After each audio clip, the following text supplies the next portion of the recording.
Yan na. Ito na guys, oh. Yung iba kanina kaya medyo numpis yan. Pinag ko na dun sa old tank nila. Ngayon naglalagay ako ng tube or ina-advertise ko yung bagong paglalagyan nila para ma-introduce ko yung ilalagay ko yung bagong crayfish. Ma-introduce ko sa kanya yung bagong tubig. Ayan. Tapos maya ako ilalagay sila para hindi siya mabigla. Ganoon na din yung mga fry or mga cravings pala.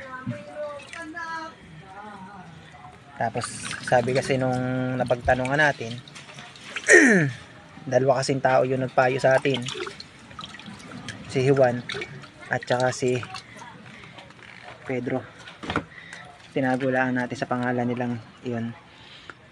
Yung sabi nila ay okay na daw tong gantong setup.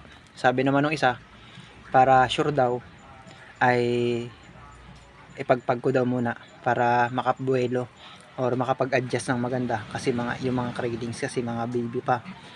Pero para sa akin, tama naman sila parehas. Yung isa ay riwas pusoy or para makasigurado. Kaso medyo matrabaho yun dahil syempre alagaan mo, titingnan mo. Para sa akin ibaguhan ako sa ganito.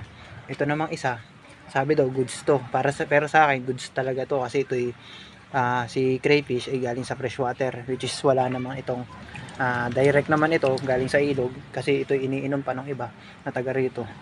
At malinis kahit maulan ay hindi siya naglalabo itong linya ng tubig ko. Tsaka kaunti lang naman ito, wala siyang chlorine kasi galing siya sa tangke, sa bukal, sa ilog. Marami nagsasabi na maganda daw yung quality ng tubig namin dito, kaya magte-take risk ako.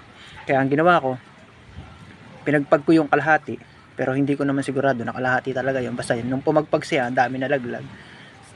Sabi ko sa sarili ko, okay na yun. Kaya ang ginawa ko, nilagay ko na siya. Kaya yung iba, nasa kanya pa na nakakabit. Para in case na may mangyaring masama, na wag naman sana, ay may matira sa akin.